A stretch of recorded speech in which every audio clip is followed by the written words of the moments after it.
শ্রীমদ্ভাগবতম প্রথম স্কন্দ নবম অধ্যায় শ্লোক 42।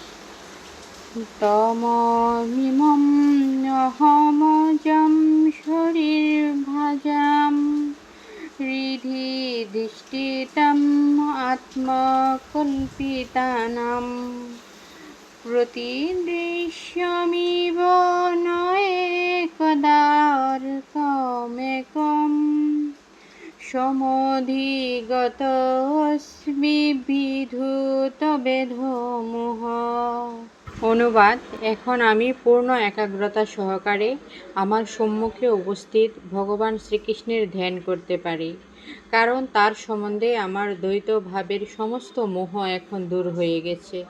তিনি এক এবং অদ্বিতীয় হওয়া সত্ত্বেও সকলের হৃদয়ে, এমনকি মনোধর্মীদের হৃদয়ে পর্যন্ত বিরাজ করেন।